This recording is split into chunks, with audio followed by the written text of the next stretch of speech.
Friends question number 17 कह रहा which of the following statement is always correct. अब देखो बच्चों, इसमें आपको 4 स्टेटमेंट दिए, एटम के बारे में इन्फॉर्मेशन दी है। तो किसी एटम के बारे में इन्फॉर्मेशन जब देगा ना, तो एटम को आप न्यूट्रली मानिएगा, क्योंकि भाई एटम अगर किसी से इलेक्ट्रॉन ले लेता तो नेगेटिवली चार्ज हो जाता, तो वो नेगेटिव आयन कहलाता ना। और अगर वो इलेक्ट्रॉन लूज कर देता तो वो पॉजिटिव चार्ज हो जाता, तो वो पॉजिटिव आयन कैटायन कहलाता। तो आयन की बात नहीं करी उन्होंने, एटम की बात करी, यानी कि एटम न्यूट्रल है, ना तो उसने किसी को इलेक्ट्रॉन दिए हैं और ना तो किसी से अभी तक लिए हैं। तो सुनो, A N atom has equal, no का मतलब नंबर, शॉर्ट में मैंने एनओ लिख दिया नंबर को, number of electrons and protons. किसी एटम में बच्चों equal number of protons and electrons होते हैं, यस, तभी तो वो न्यूट्रल होता है। क्योंकि जितने प्रोटॉन होंगे, जैसे कि आइए हम आपको एग्जाम्पल दिखाते हैं। एग्जाम्पल के तौर पे बच्चों सोडियम है आपका, है ना, ये देखिए Na, सोडियम, एटॉमिक नंबर कितना होता है 11 और मास नंबर कितना होता है 23। तो यहाँ पर बच्चों इसका एटॉमिक नंबर कितना है, एटॉमिक नंबर बच्चों कितना है 11, ठीक। और जो एटॉमिक नंबर होता है वही नंबर ऑफ प्रोटॉन्स होता है। तो यहाँ पर प्रोटॉन कितने, प्रोटॉन भी 11 है, न्यूट्रल है तो इलेक्ट्रॉन भी कितने 11 है, क्योंकि जितने प्रोटॉन है उतने ही इलेक्ट्रॉन होते हैं एटम में। सही बात तो है।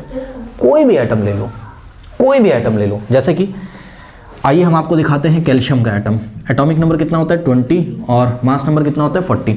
तो यहाँ पर एटॉमिक नंबर तो दिख ही रहा है सबको, तो प्रोटॉन कितना है बताओ 20, इलेक्ट्रॉन भी कितना है 20। आइए जरा यहाँ पे देखते हैं।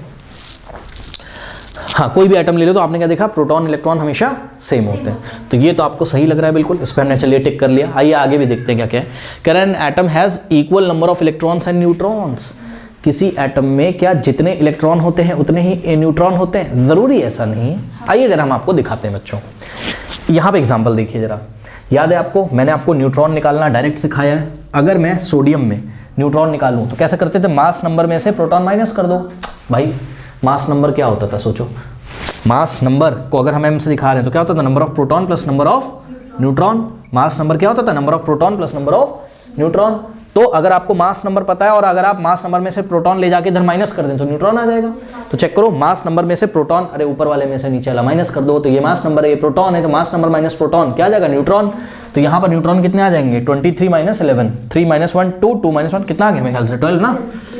एक बात बताओ बच्चों, ध्यान से चेक करो, सोडियम एटम में ही फेल हो गया ये फिनोमेना, कौन सा, कि इलेक्ट्रॉन किसके इक्वल आ जाए, न्यूट्रॉन के। और इन्होंने क्या बोला है, the atom has equal number of electrons and neutrons. नहीं, ऑलवेज तो ऐसा नहीं होता। हाँ, कैल्शियम में हम आपको दिखाते हैं, कैल्शियम में अगर आप न्यूट्रॉन निकालेंगे तो ये भी 20 आ जाएगा। चेक करो, 40 माइनस 20 20, ठीक है। तो number of electron number of neutron के इक्वल आ भी सकते हैं और नहीं भी आ सकते हैं। लेकिन हाँ, एटम ऑब्वियसली कोई भी एटम अगर न्यूट्रल ही होता है एटम, ठीक है, जब तक वो किसी को इलेक्ट्रॉन दे ना दे, किसी से ले ना दे, है ना। तो हमेशा इलेक्ट्रॉन प्रोटॉन के इक्वल होते हैं, ठीक है। तो ये भी आपका नहीं होगा। सी देखिए, an atom has equal number of protons and neutrons. किसी एटम के पास जितने ही प्रोटॉन होते हैं उतने ही न्यूट्रॉन होते नहीं। चेक करो, यहाँ पर कितना है, प्रोटॉन 11 है, न्यूट्रॉन कितना है 12। हाँ, कभी कभी हो भी सकता है कि प्रोटॉन 20 है और न्यूट्रॉन भी कितने हो गए 20, बट ऑलवेज नॉट करेक्ट। तो ये भी ऑप्शन चला गया। एन एटम हैज़, क्योंकि उन्होंने बोला था which of the following statement is always correct. कौन सा ऑलवेज करेक्ट है? अच्छा, ये ऑलवेज क्यों करेक्ट है बच्चों, क्योंकि किसी भी एटम पे चार्ज कितना होता है, चार्ज तो नहीं, चार्ज तो होता है, नेट चार्ज कितना होता है 0, चार्ज तो होता ही है। जैसे कि सोडियम पे नेट चार्ज तो 0 है, लेकिन हाँ पॉजिटिव चार्ज कितने +11, नेगेटिव चार्ज कितने -11, तो नेट चार्ज कितना है 0। समझ में आएगी नहीं। नेक्स्ट बच्चों, डी वाला देखिए, N atom has equal number of electrons protons and neutrons.